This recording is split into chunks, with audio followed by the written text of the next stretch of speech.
This is somewhat a repetitive question. What do you want the audience and the viewers to know about you? Well, there's at least 18 things in this book that have happened since the book came out.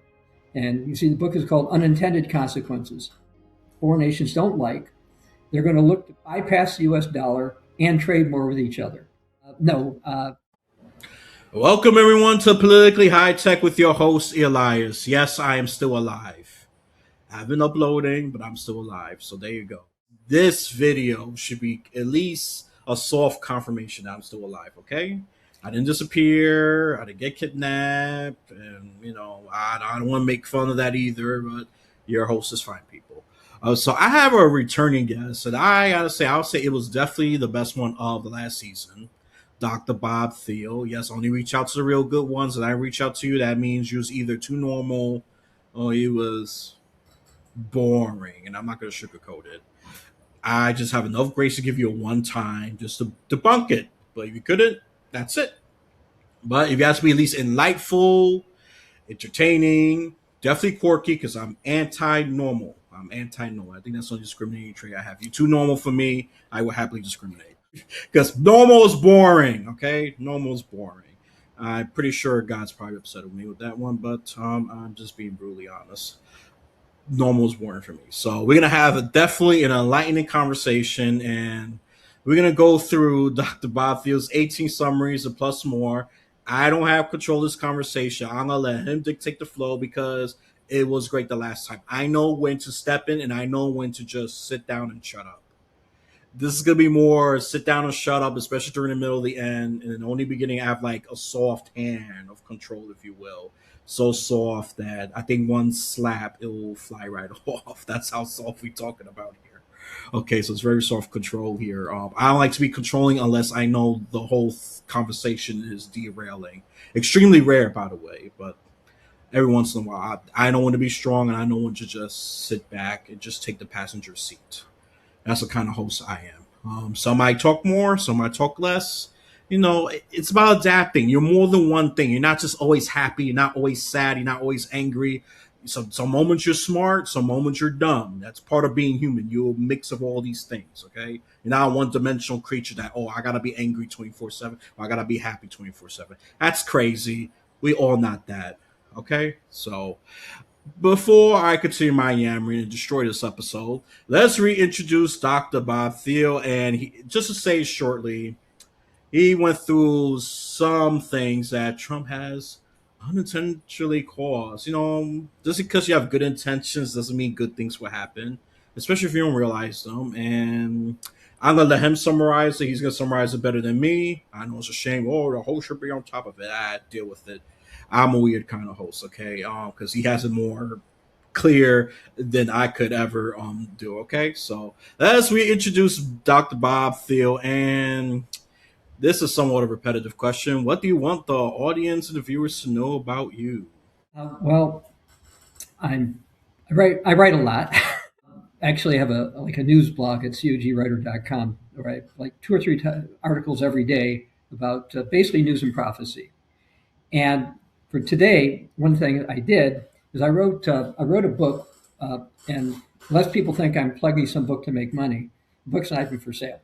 Okay, you can get it free at cogwriter.com. Okay, a free ebook. Anyway, this book came out before Donald Trump uh, took his oath of office for the second term. Okay, I wrote another book prior to his first term, and lots of things I wrote or in there said would happen or predicted would happen happened in the first term. Now, with the second term, there's at least 18 things in this book that have happened since the book came out. And you see, the book is called Unintended Consequences. Um, I'm not promoting Donald Trump. I'm not here to, my perspective is world events, how they line up with predictions and prophecies. Okay. So I'll try to briefly summarize 18 things 18 plus things. Um, First one was in this book on page 210. I wrote down that by pushing tariffs and other policies that foreign nations don't like, they're going to look to bypass the US dollar and trade more with each other.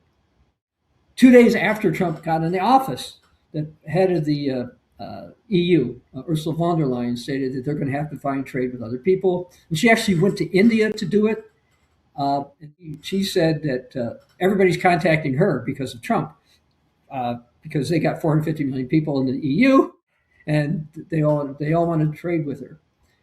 Furthermore, Southeast Asia said the same thing. And we also, people familiar with the BRICS Plus Alliance, that's Brazil, Russia, India, China, South Africa, plus a bunch of other countries which have joined. They want to bypass the US dollar, and they keep looking at more ways to do it. So that's happened.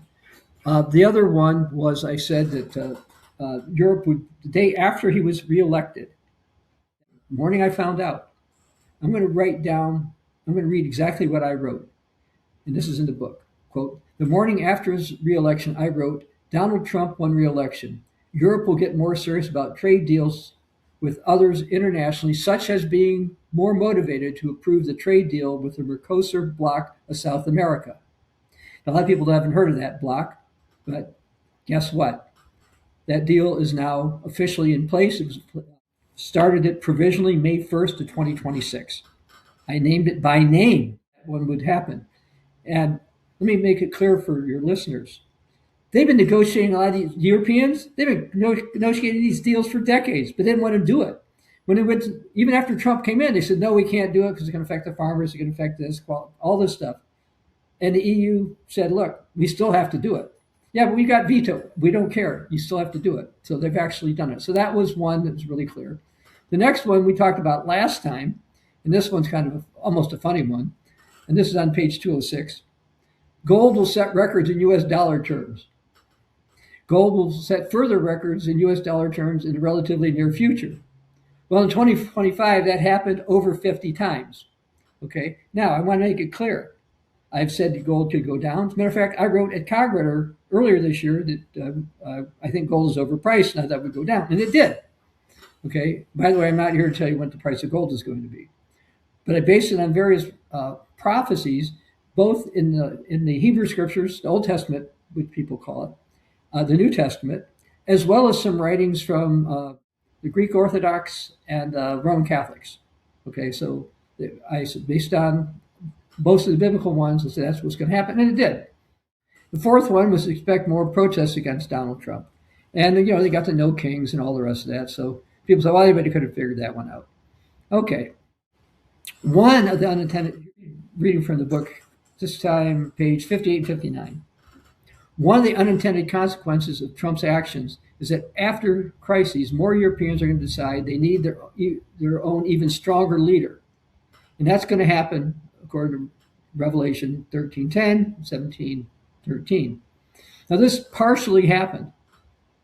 They've actually, over in Europe, they've actually called the Chancellor of Germany the Fuhrer, which is the same title Adolf Hitler had.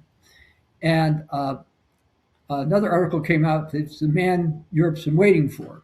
Well, I don't think he's that guy, but a political scientist told Euronews, because of Donald Trump, more European voters are looking for a strong and decisive leader.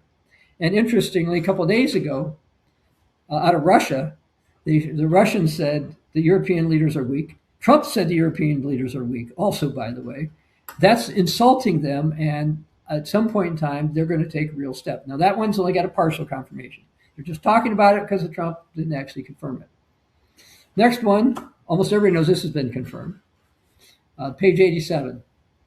Donald Trump has often encouraged increased military spending by the Europeans. He's enabling the rise of the king of the North power who'll be in the league with the final Antichrist. Well, they've increased it. Greatly. They keep increasing it more and more and more and more and more. And here's a quote from another news source. This is from Euronews. Europe has become convinced that its American allies will no longer guarantee its security, and has decided to rearm massively. And I saw last week where, Fareed Zakaria on CNN, he was interviewing a couple of Europeans, and he asked them, is this over once Trump is gone? They said, no, we can't trust the Americans anymore. We have to. Here's another one. Now, Trump is unique. A lot of people don't know this about his uniqueness on this one point. Elias, do you remember the term Brexit? Yes, I do. Okay, that's the British exit from the European Union. The biggest voice outside of the UK who wanted it was Donald Trump. Okay, he's the biggest one as far as I could tell. And so the Europeans are upset with him because of this. They call him, say what he has is a divide and rule policy. So instead, they say that they've called for a new world order based on European values. And 2 weeks ago, related to Giorgia Meloni, the head of Italy, the Associated Press wrote the following, quote, U.S. President Donald Trump's attack on Italy's premier have had an unintended consequence. It's helping draw the Europeans closer together. That's exactly what I wrote in the book. Of course, I did not write her, but I thought it was amazing to use my words, unintended consequences. And I said, this is going to be one of the unintended consequences of Donald Trump's presidency. And so that was number 7. Oh, here's one. This is from page 47. Donald Trump. Many have rightly pointed out he often acts like a bully. If you heard things related to Greenland, you've heard things related to Canada, Europe, Mexico. Okay, I don't have to cite the news sources. I think most people know that's right. Now the next one, it would be fun if it wasn't so serious. This is number 9. This is from page 67 of this book. It's believed that Donald Trump will likely use some type of maximum pressure strategy against Iran during his next administration. Iran may decide to strike out against Israel, possibly Jerusalem, if the Trump administration and or Israel takes actions it does not like. That happened actually in 2025. And then, of course, in 2026, we've taken it a step further. We keep bombing Iran. And so I would consider that a maximum pressure strategy. Now, here's one that a lot of people haven't thought about. This is page 48 and 49. The Bible teaches about a great power who will be destroyed by its friends, who become enemies. Lamentations chapter 1, verses 1 and 2. Some statements are pushing friends, NATO allies, into becoming enemies. And there were, the BBC said the U.S. was turning friends into frenemies. The U.S. has been making frenemies, okay? And let's see, just more and more stuff about, 3/4 of the French now think the United States is not a reliable ally. A very large majority of Denmark, historically pro-American, now have unfavorable views of the U.S. as well. That's also from the BBC. And that's probably a lot of it to do with Greenland on that particular part. Trade deals said you're not treating us like allies. Yesterday, a poll was released by Pew. They do this big polls. And they've interviewed bunches of countries. And guess what? China is now, for the first time ever, more favorably viewed than the United States by most of these countries. Okay? We know China has its own issues, don't get me wrong. But policies and statements from Donald Trump himself, as well as his administration, have been pushing friends, or at least people who are kind of want to do business with at least, right? And making them not happy with us. Okay, with the United States. Now, number 10 is the one that's the least confirmed, perhaps, on this list. And the Bible talks about a time of pestilence, 4 horsemen of the apocalypse. And the U.S., Trump pulled the United States out of the World Health Organization. Now, first of all, I also have degrees in the natural health side. And I think the World Health Organization did not handle COVID right. I was censored, all this kind of stuff. So I am very sensitive to those kinds of things, and I'm not pro-globalist agenda or anything like that. But sometimes there could be unintended consequences of pulling out of something like that, and pestilence are going to come. Matter of fact, we digress for a moment. About 2 years after COVID, YouTube yanked something that I put out in November of 2019. People didn't even really know about COVID. It exists. The coronavirus existed, but nobody knew about it, really. I warned. I said, look, we're going to have some super bug. Bacteria, maybe it's a bacteria that doesn't, antibiotics don't treat, or something. Don't let people convince you that they've got the answer to this. It's going to happen. I didn't mention Corona. I got censored 2 or 3 years later during COVID. They yanked it because I had the audacity to say something would happen, which happened. Okay. But anyway, that was just my number 11 there with the pestilence again. Let me actually. I'm curious about that, the COVID thing, Okay. because this is when actually I started the podcast, and I did say something about COVID. They struck it down, even if I wasn't sparing. This ice. And the only thing I would say for me personally is that I should say, this is not medical advice. Don't treat it as such. Fine, I'll take that criticism. But just to just strike it down entirely, like I was spreading misinformation, even though they came from me and it came from my mouth. I say, look, this is a perspective. Sometimes prayer Mm-hmm. helps, and I do agree. Nobody knew the answer. The people who pretended to do were charlatans, in my opinion. Probably a harsh word, They like were Dr. frauds. Fauci, They're like liars. Dr. Fauci. He Yeah. mishandled AIDS. When I look up that history, so why should we trust him? History is there, people. This is Well, not a conspiracy theory, but I'm not digressing. Let me continue the list. I just had to say a little okay. something about that Well, let because me I add to thought that. you go ahead. Go, please First add. of all, you mentioned AIDS. I had research that I submitted to Dr. Fauci's department back in the 90s. I did what President Bill Clinton had asked for. He wanted clinical adjuvants. That's something that works with the anti-AIDS drugs, AZT and DDI. And I had something that worked. And so I submitted this to the National Institutes of Health. And they twice said that my work had significant scientific merit. They asked me technical questions. I responded.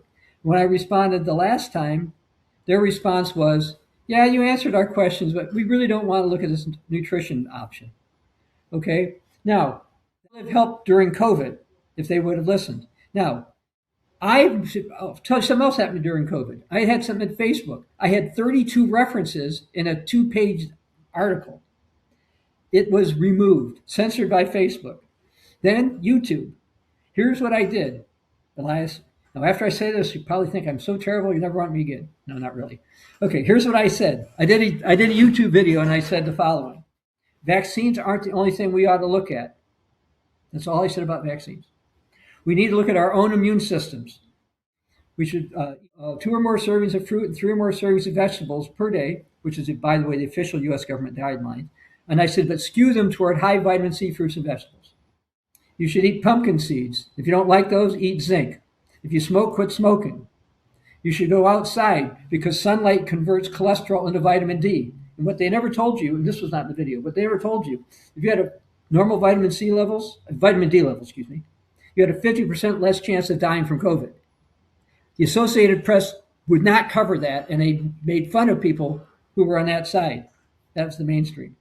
And I had a few other things happen to COVID. So I went through this long list. I said you should exercise, don't smoke, lose weight, stuff like that. Now, if you don't mind, I'll get real controversial. Okay, here's the All I'm lie. gonna say A before lie you we were do, all they die more.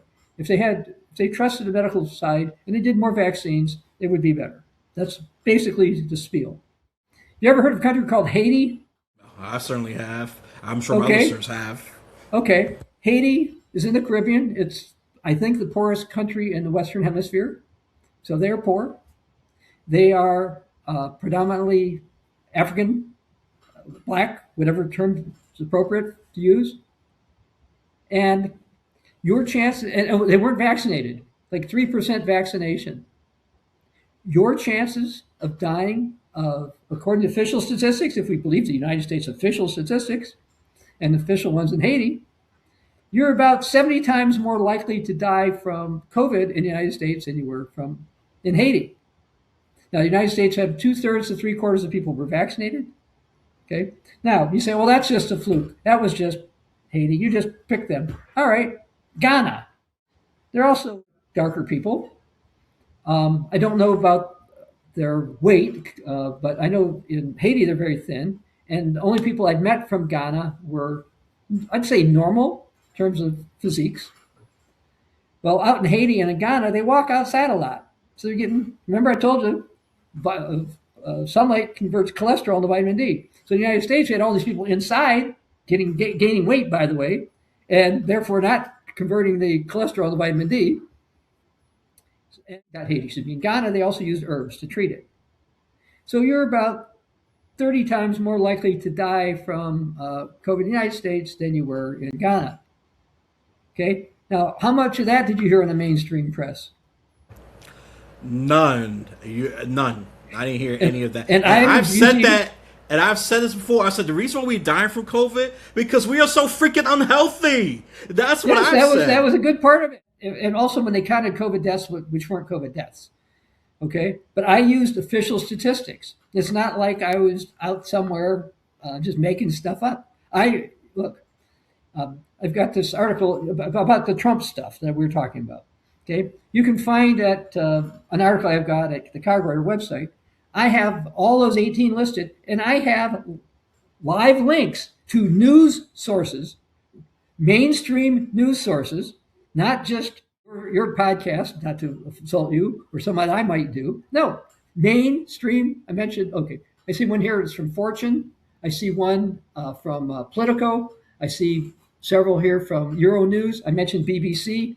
I'm pretty sure I've got CBS, all these other mainstream, CNN. I mentioned that before. And so it's not like this is stuff we're making this stuff up. So I better get back to my list because I could talk about the AIDS thing and the. And by the way, if Fauci's department would have listened to me for AIDS, they could have easily dealt with COVID. Because my opinion, I have amongst other things, I have a PhD in nutrition science. In my opinion, COVID was an easy to treat disease. Does that mean people didn't die? Oh yeah, people died, but people died from the flu too. Sam Neill just died from pneumonia, okay? But everybody who gets it doesn't die, all right? So I thought it was a reasonably easy disease to treat, but the mainstream treated it like it was not. Okay, number 12. Trump's policies, this is on page 91 of the book, are pushing nations away from the United States and helping set the stage for what's called the final time of the Gentiles. And Ursula von der Leyen, head of the EU, she said that Europe will keep seeking cooperation, not only with longtime like-minded friends, but with any country we share interests with. Okay, why is she saying that? She's saying that because they were frustrated by this, and other places have said it as much. Okay, number 13, from page 91, Trump's statements are getting more to consider they need to reorganize. And the Bible teaches that this is going to happen. And over at the World Economic Forum, which is Europe-based, and in the EU, they're saying that they need to reorganize. And I mentioned Ursula von der Leyen a bunch of times. She's the EU Commission president. She said to sustain our growth in the next century, Europe must shift gears. Well, that sounds a lot like reorganization. Now, here's a simple statistic. Anybody could look this one up. Number 14. Sitting down for this one? Official USA debt will rise in Donald Trump's second term in office. Okay. Well, day before he came in, it was 36 trillion, 206 billion, blah, blah. And as of July 15th, it was 39 trillion, 488 billion. Now, the funny thing about that one, I did a radio show in 2021, not 2021, 2017, after Trump got in the first time. And the host, had been a delegate to the Republican convention. And I said that when I was making a prediction on the debt's going to go up. Oh no, Trump is going to reduce the deficit. No, that did not happen. And so that one is easy. Now, while anybody could have predicted that, I base it actually on an ancient prophecy from a guy by the name of Habakkuk, who warned about loading up pledges. In modern terms, we might call those treasury bills. It will not, your creditors rise up against you. So that's actually what I based it on. And of course, that happened. Okay, the other one is number 15. By focusing too much on threats from China and almost always considering the Europeans as some type of ally, the Donald Trump administration is currently not expected to reverse the Asia pivot strategy.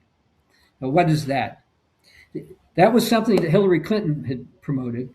That basically said, look, Cold War is over. We don't need as many troops over in Europe. We don't need to worry about Europe so much. And so we're going to go and deal with that. And the Europeans are saying that the United States is too focused on China. Those are the two superpowers, and they're ignoring us. And Trump keeps talking about drawing down troops out of Europe and doing other things out of there. So that's being confirmed. Oh, and this one, number 16, page 213. Many in the USA do not seem to realize that once the Europeans are spending more for their own militaries, they'll also expect to have more independence from the United States as how that military might be used. And this is going to encourage them to be more independent. That's page 63 and 213. So I mentioned Fareed Zakaria. So I watched, somebody sent me a link to a podcast he did with some people. And he said, look, yes, Trump is to be credited for getting the Europeans to spend more on their militaries, which I said he would do. But this comes with a price. The Europeans are going to spend more money, first of all, on developing their defense industry and quit spending so much with the United States. And Europeans are going to quit listening to the United States so much on this. And, since the second administration, the Europeans have been very bold that they need to have military independence from the United States. Now, the next one is going to be slightly controversial. Number 17. This is from page 67 of this book. Despite its posturing and relative military strength, Iran will be somehow effectively neutralized.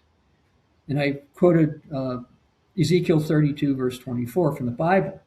Since I put that out, the press has reported that Iran has been neutralized. At least that was a quote from Benjamin Netanyahu and some others. Now, for neutralization, by the way, I first warned about that in 2007.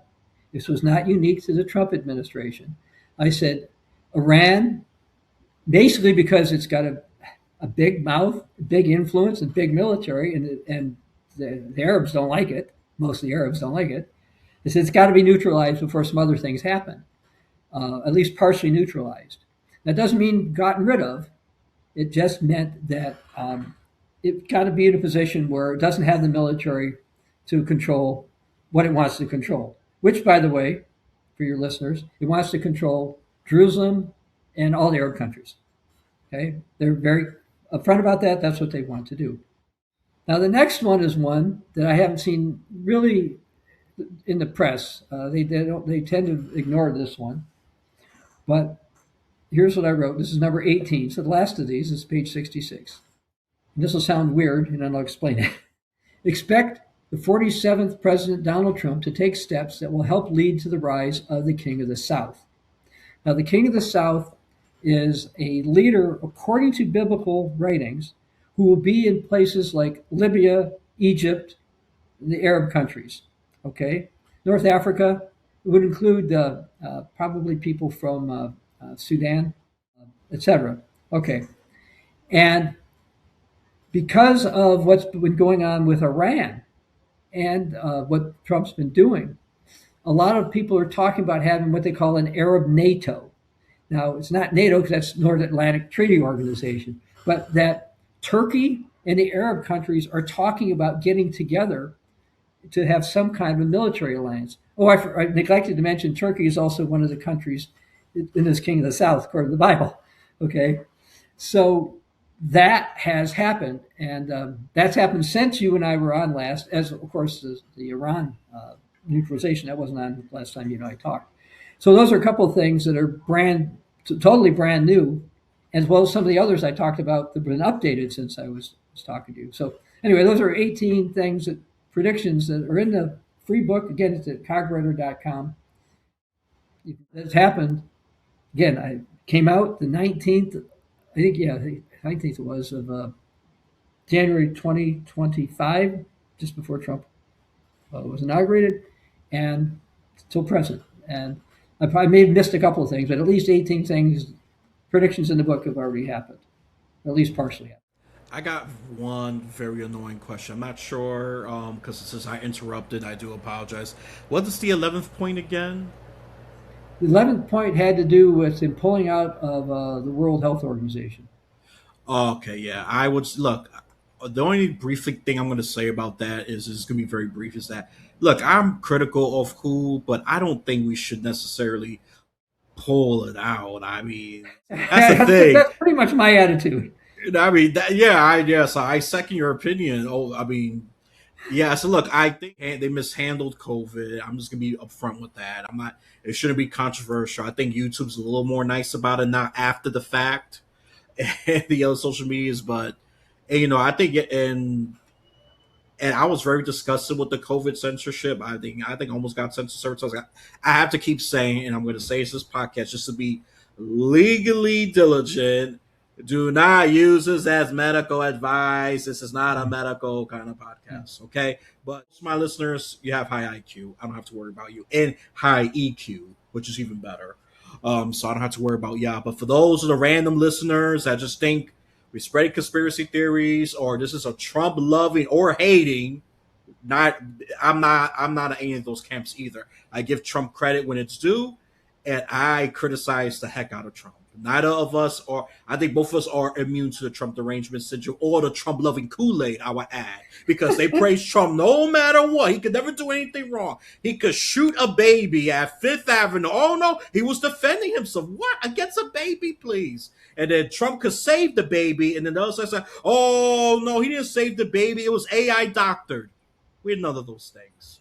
But I try to be as fair minded as I could be, and it's very hard with this landscape. And I'm going to plug in my own thing. Try ground news, try all sides. You will get the coverage from multiple political angles, and then you'll have a bigger picture of what the heck is going on in general. Instead of just listening to the left wing flavor, the right wing flavor, even the centrist flavor is biased, and that's the camp I'm normally in, the centrist camp. So just get your whole just because if the sad fact is if you can't agree on basic facts, this is why our democracy is eroding. We can't just agree on basic things. Look, political ideologies, that's debatable. That's not my issue. My issue is how we go about these things. Oh, you can't agree with me, you're the enemy. That's a big problem. And sadly, my generation younger has that kind of mindset. Oh, you too right wing for me. I can't hang out with you. Or you too left wing for me. I can't hang out with you. That's that's problematic, and it's getting worse with these statistics. I wish it wasn't true, but it's getting there. And me, I gotta say, I'm blessed to have friends on multiple political angles, left and right, and even center.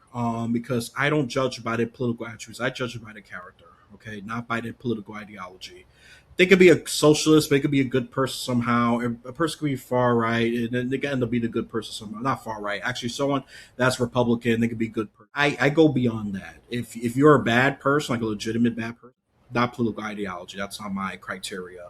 I don't care where you lean politically. Maybe except you're a communist or fascist. That's different. I cannot be friends with you at all because you're objectively evil in my mind. So or simply a white supremacist or any supremacist. I can't be friends with you at all. That's how I draw the line. I have to draw the line somewhere. So all right, sorry for that yammering. I just had to get that off my chest. But let's get into the good stuff. Yeah, we didn't talk about Iran at all because, of course, Iran is somewhat of a recent thing, and I did talk to someone who has perspective on that, and I know we've done a lot of damage to Iran. I don't think the media has admitted that. You said neutralize, and neutralize. I know it doesn't mean you kill the country, you blow it to smithereens, kind of thing. There's no such thing as Iran. It just means I think I love your definition. You just annihilate their military capabilities or even influences to do because they do control a lot of groups. People forget that they control groups in Lebanon and Yemen. Yes, yeah. I was like, Yeah, yeah. no, great. They've got their tentacles out there, but So they don't so have what they had before all these attacks. right, yeah. So we suffer the tentacles, but the creature's still breathing. So it's I would say metaphorically paralyzed, and of course paralyzed in military, influentially, but even financially. Yeah, I mean, the only thing I gotta give praise to Iran. I don't support them, but they did have a mechanism to replace a leader without a total collapse because they did learn their lessons from from the Shah, Venezuela. Venezuela. Oh, definitely Venezuela. Yeah, Venezuela. That one was a quick 1-2 done. We don't even talk about it anymore. I think we got what we needed. It was done, and I think Cuba. Of course, Cuba's preparing. as well because they know Trump will do something. It's not a matter of if; it's a matter of when. For the most part, unless something else really happens. I don't have a crystal ball in my head. But look, this I gotta say, this is like the most fastest moving presidency ever, and we went from super slow with Joe Biden. Now we are super fast. There's no balance. What's going on, America? That's just my meta analysis. It was super slow on the Biden. 4 years feel like 40 years, and now with Trump, I think I don't want to say accomplished. He's done more. Let's just say that way more than Joe Biden probably did his entire term already. Probably twofold at least. I don't know. I could be a little dramatic, but he's done a lot more. That's my point. I, where we go from here? With Trump, your 19th point. What will you add? There you go. That's a good question I could go with. Uh, I'm watching. There's a couple of things. You mentioned Iran. Uh, there's a prophecy in Isaiah about great damage happening to the city of David, which in plain English means Jerusalem, in the context there. And it looks like it would involve Syria, Iran, and Lebanon. So that's something I'm kind of watching to see. As far as with Trump, when I went through some of those 18, a lot of those 18, they're partially there. More movement in a lot of those than we've already seen. And remember, when I went through those 18, I was citing public news sources. Look, I don't know what the Europeans leaders say closed door. Okay, I don't have anybody from the inside. Nothing. Okay, I'm just using publicly related available information. Okay, that's in the regular news. And so there's probably some stuff going on that I don't know. I'm still looking for other alliances. I'm still looking for if we get greater conflict over there. If, for example, I'll give you a hypothetical. If an Iranian led coalition does great damage to Jerusalem, if it's great enough, could Israel drop a nuke? If it's great enough, okay, when you look at the Middle East and the peace situation over there, and Trump's tried, Biden tried, Clinton tried, the Bushes tried, Jimmy Carter had some kind of a deal, but nothing has resolved the issues. And part of it is this side says you have to do this, and this side says I won't do that under any circumstance. A deal is going to eventually happen. Now, if neither side, if my hands I could hold them farther apart, but they won't show up on the screen. Okay, they couldn't be any further apart at some points. What makes people agree when they are like that? When they're busted down, when they don't have a choice. I don't want to pick on Japan, but the United States required an unconditional surrender. How did we do that? Hiroshima, didn't quite do it. Then Nagasaki, they thought we had a bunch of these. And we said, by the way, you guys have Tokyo. We've been nice. We weren't nice. We killed 100,000 people, whatever it is. You were going to agree because otherwise it's it. So that's how you get the Japanese who would not have wanted to normally agree to do something. Now, in this case, it's going to take the Israelis and others to agree, the Palestinians, and neither one right now is in the mood to do it. But if they're hit hard enough, and I'm not encouraging them to get hit hard or to launch nukes or destroy Jerusalem. I'm not. But when I look at the Bible, I think, probably we're going to have a big flare up before they actually can come up with a temporary peace deal. Now, mention Trump. I'm sure he'd love to have his name on an important peace deal. Okay, name on the Kennedy Center. He lost on that. Oh, by the way, there's a new Trump coin I heard they're minting. You didn't hear that? Yeah, I was on the news yesterday. A commemorative coin for the 250th anniversary of the United States or something. It's a $1 coin. I'm not in favor of all those kinds. I think that's ridiculous to go and do all that. But his nature is he wants his name out there to be remembered. By the way, this guy named Jesus said, don't let your right hand know what your left hand. Don't go out and do things just to get credit. But he likes to get credit. And in his defense, a lot of politicians do, but they're sneaky. They pretend that they don't. Oh, what an honor! You named the freeway. We got one around here. That's like they should never have named it after this. The only freeway around here that was properly named, it's not really a freeway, was two police officers when they were responding to some kind of rescue mission. Some freeway had flooded, the bridge went away, they couldn't see because of the fog. They went and dipped in the mud and they died. So they named the freeway that after them. Okay, that's not ego. They actually did something. But we got another one around, a politician. He gave money for stuff. Somebody got money and put his name on it.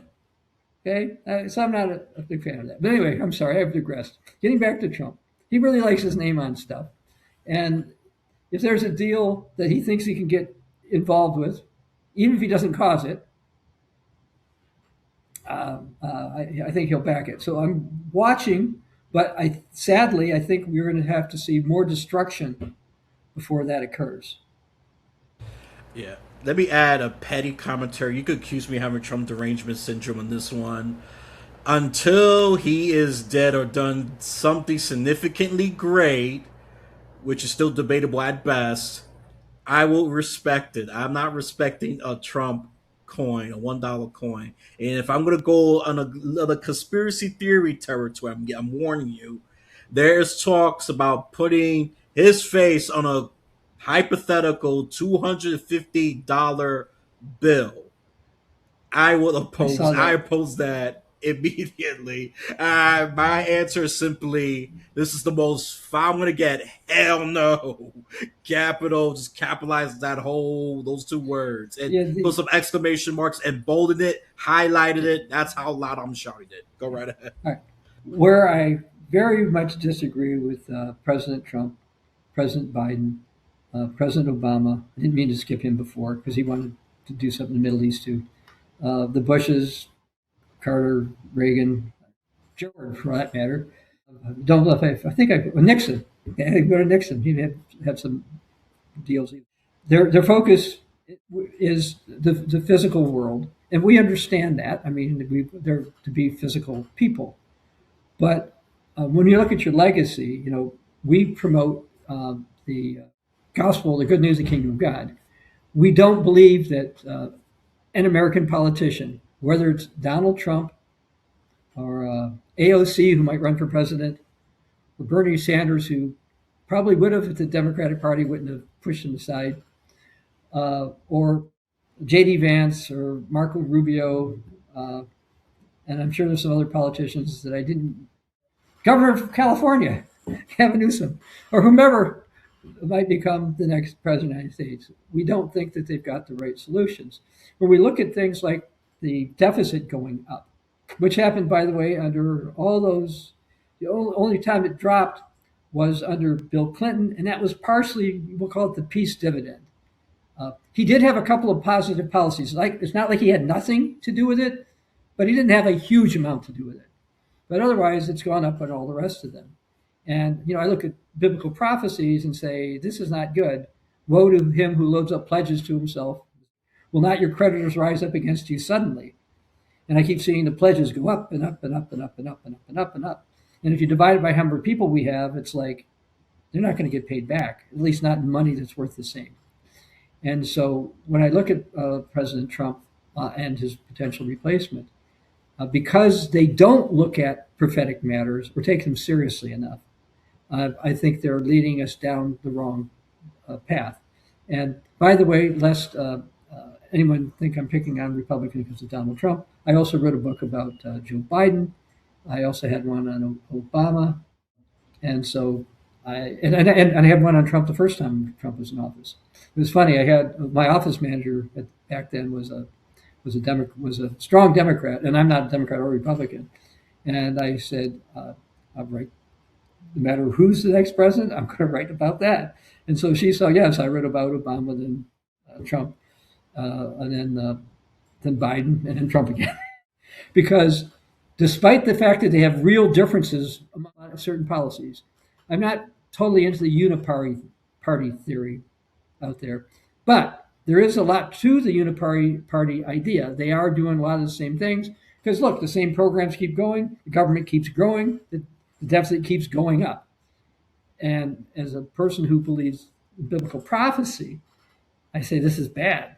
You know, the Bible warns all kinds of things about debt. And so I'd like our listeners to know a couple of things. One, when I went through those 18 points, they're based on my understanding of predominantly biblical prophecies. And I say that because a lot of people think the Bible can't be trusted. And when the prophecies are properly understood, yes, it can, and they are coming to pass. I said there were 18 so far in the new Trump administration, which has only been a year and a half. My previous book, I think there were 22 that Trump either partially did or fully did, or it happened that I'd said during his term from the first book. And I think there was 15 to 20 in the Obama administration, by the way. So I want to make it clear, like you, I'm not saying one party's always right or always wrong. But because they don't take seriously the Bible. Now, I moved slightly so people can see it above me. We've got a free booklet called The Gospel of the Kingdom of God. We've got that in like 100 different languages. Okay? I don't know if all of them are online now, but most of them are. Telling people, look, yeah, you should go about your day. You should go about your daily stuff. Jesus said, "Blessed he finds so doing when he comes." Okay, and Paul said, "Don't be busybodies, just walking back. No, you need to work, do your life." Okay, so we don't tell people don't do that, but we do say, be cautious where you put your hope. Human politicians are not the answer on any of the parties, and we've been shown that over and over and over again by what they say, what they do, and what they don't say, what they don't do. And so, you ask me what my major point is, it would be the primary point. Now, if you don't mind, I'm going to digress just a little. I actually still hold a scientist license. I've had one for 20 something years. And I'm also a published scientist. I have a theology degree and I have a science degree, a PhD and a THD. And what's hilarious to me, if you watch the documentaries from the mainstream, and I'm going to go back to way younger, like 10, 11. Everybody who's educated believes in evolution. It's only the uneducated people who don't believe in it. Okay? Now, so I read stuff and I didn't quite fit. And when I was a sophomore in high school, okay, I'm 13 or 14 or whatever it was, probably 14, I guess, maybe 14 or 15. I remember our biology teacher. Two things I remember. One, all these things that were making fun of what people used to believe. And I'm thinking, how do we know everything we believe in 1972 is right about biology? I was right, we didn't. By the way, just in case you didn't know this, do you know what, when I was 11 or 12, you know what my science book told me about blood, human blood? That it was blue. I'm not joking. I was taught in school, in a science book, the human blood, if you look at the veins, is blue, but it instantly turns red once it gets exposed to oxygen.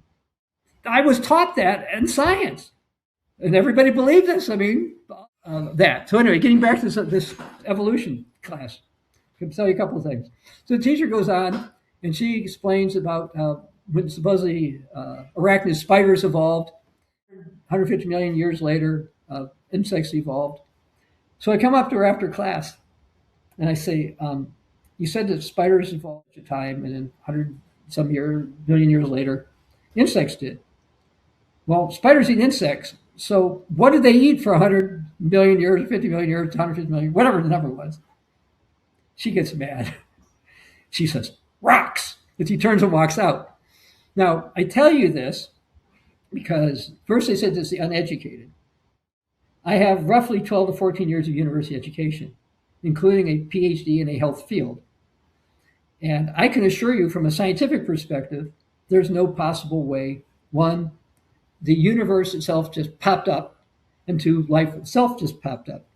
And Stephen Hawking, they asked him because he believes in a physical Big Bang.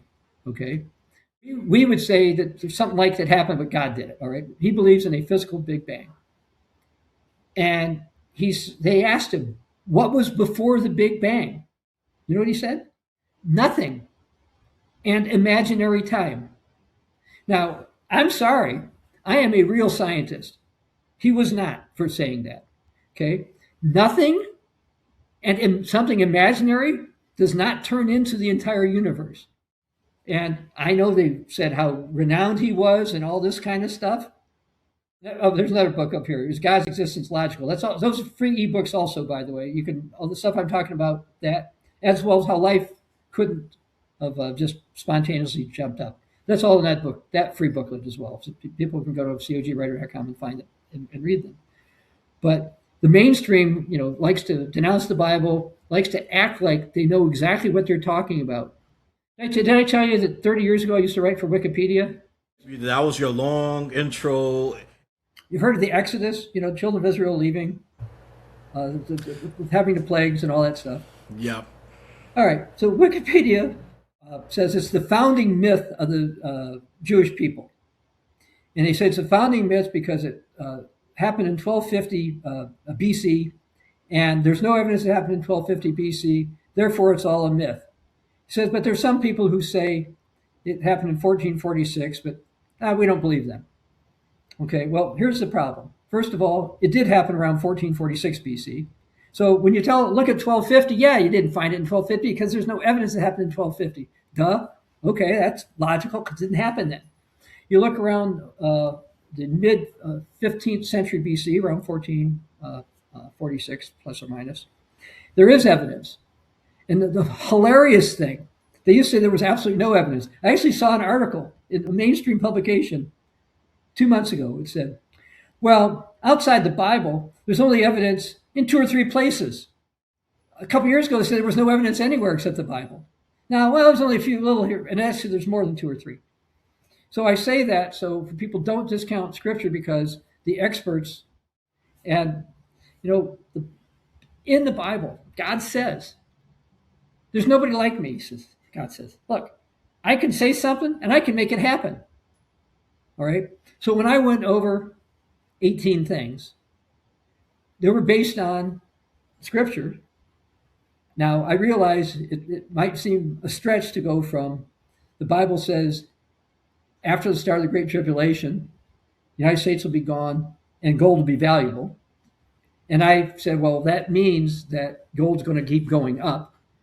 It's going to have ups and downs. Overall, it's going to go up. So it didn't absolutely have to happen in Trump's administration. But between that and other comments from Donald Trump about debt, I was pretty sure. So I saw the prophecy and I took another step. Okay, but some of the other ones, like the debt going up, that was a prophecy. I didn't write that one. And the stuff about Europe reorganizing, those are all in the Bible. And so, in combining that, Jesus said to watch, and he was talking about world events. And so, I watch what Trump's saying. I see what Scripture says is going to happen in Europe. I think this means when Trump's in office, he's going to do things that are going to push them in that direction. And that's basically the case for the kinds of things I was talking about. And that's where it came from. So. Yep. Listeners and viewers, have you been listening to all of this? I hope you've gained something out of this. Knowledge, prophecy, enlightenment, whatever. Or maybe you just inspired something out of you, because this is some really good stuff. And remember, this is not an anti-Trump or pro-Trump podcast. I did have pro-Trumpers in here. If I have anti-Trumpers in here, anyone is welcome to this podcast, as long as you're brave and willing to do a quirkiness and willing to talk and be prophetic. And sometimes you have to denounce your own talking points, or I will do it for you. Either way, because I've denounced either one side of the aisle than the other one. Especially one of them said, "Oh, Kamala's ambiguity is going to lead the Democrats to victory." I said, "No, it's not. No, it's not. No, it's not." And sadly, I will say circumstances ruin her, but that's more of an opinion. But I blame more the Democrat machine and the leadership for that one. Listen, I could just be controversial with that as well. And then there's some people on the right that says stuff that, I know trans in sports is an issue, but that's not, to me, that's not the biggest issue in the world. I'm more pay attention to what's going on in America, bigger issues. And it's unfortunate a couple people got hurt. At least they're alive, or do something, revise it. But that's not going to be the hill I'm going to die on. I like to have a good conversation, and there's times I'm gonna have an opinion on social. That sounds crazy to me, and I mean, my mind is changeable. Don't get me wrong, but you're gonna have to be really convincing. Yeah, and some things I'm not surprised I'm right about. Yeah, Kamala. Yeah, like Kamala's ambiguity is gonna lead us a victory. I laughed that one off. It's like, nice gentleman, left leaning, but I said no. I disagree with that. Mm-mm. They tried that crap before. It's not going to work. And she fumbles a lot on interviews. That's another thing. But hey, I mean, I know people vote for Kamala are disappointed. And this podcast, say what you will, have an opinion, fine. But I don't want to hear this is a pro-Trump or anti-Trump episode. At least this episode. The other ones you can say I'm more anti-Trump. You want more pro-Trump. That's fine. I mean, I'm purple. I'm mixed colors, whatever. But I hope we really gain something out of this because this is all just Trump prophecy. Love him, hate him is irrelevant. This is stuff that's happening right now. It is impacting us one way or another. That's what really matters. Loving him or hating him is both of them are equally problematic. Oh, you talked Just see about for what they facts. are. You talked Yes. about facts, and that's what I tried to say about these 18. Yep. So these You are can all look the facts facts. up. We've got Yep. links for the facts. You can Yep. first of all, you can do a Google He API has, search to check it out. and he sources the living heck out of his own stuff. Okay, so it's Yeah. not just him making gobbledygook. So if you put that in the comments, I know you're not paying attention to this podcast. Or you're just trolling. I will know that for a fact. We say anything along those lines, and I'm not. I'm just gonna ignore it. It's nonsense. It's beneath me at this point. Okay, that's all I'm gonna say. And this is a real gutsy question. Anything else you want to add before I wrap this up? No, I think we've covered the primary points, and we'll be sensitive to the time for yourself and your listeners. But again, I do believe biblical prophecies can be trusted. This book was actually in printed form, so even though you find it online, it's not been changed. Okay, so what I wrote is coming to pass because prophecies are coming to pass. Jesus said, "What I tell you all watch," and I've been watching and writing and trying to warn people about things that are going on. Actually, I got one more thing I want to add. This is his last time coming here because he kind of bashed his podcast for being a credible source. Okay, this is his last. No, I'm kidding. I'm kidding. I take no offense to that. I was trying to put this link right there. I had to wait. I didn't say you weren't credible, but you were not No, a no, source. no. I know. I know. And I did the same thing I, with me about me too. I trust me. I will. I will invite him back if he'll come back because he hasn't responded. That's the only thing. But that's different. Okay, it means busy. Doesn't mean there's a falling out. Not everything has to be negative. Sometimes life happens. I can be busy, or you can be too busy. Times don't lie. It can be something as boring as that. Not to make a conspiracy theory. Oh, Dr. Bob Thiel and lies hate each other now. This is why this is not happening. No, not even close. All right. This has been a great episode as always. And for listeners and viewers, as I'm going to wrap this up, go check out thecogwriter.com. Check out his great work. Series of not wearing my series hat. Check out the great work, okay? Because he has a lot to offer. And this is not just some guy on the street, like I said, drinking the Trump loving Kool-Aid or the Trump derangement pill. They both bad. They both bad because you're colored, you're deluded, and you're just believing one side over the other. You train like it's good versus evil. That's all I can say. Remember, go to ground news and sources that at least have all the partisan sources together, aggregated, and then you see what the truth is. Or follow the freaking newspaper. Okay, very short, factual based kind of thing. If you love your politics, it's 1 minute read. If you love everything in there, it's a 5 minute read. Yeah, that's as long as it gets. It has stock, sports, whatever in there, but it's fact based. It's not Donald Trump killed this person or Donald Trump created the miracle. Anything too loving or too critical. It's fact based. Okay? And we got to get back to that. I know it's not going to happen because social media and TV media love sensationalism and ratings, and sometimes bending to one way, one extreme or the other, just generate ratings. I get that. It's sensationalism.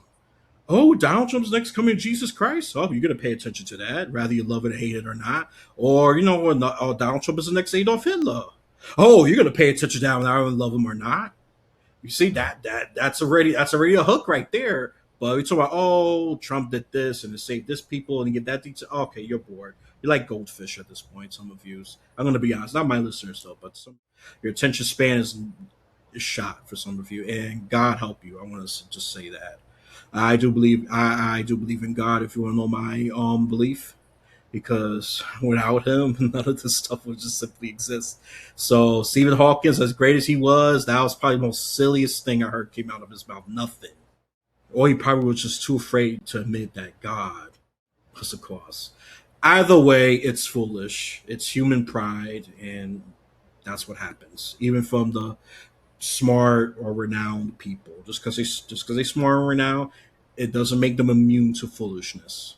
He's just more known. That's all that is. But now you're just more known. You just have more publicity. Okay, that's all I'm gonna say about that. So again, check cogwriter.com and get his books. Even though I'm pro-capitalist, he has them for free, so he's charitable. Okay, so I don't hear an anti-capitalist rant. Okay, he's charitable, more charitable than I would be. Okay, if I had a book.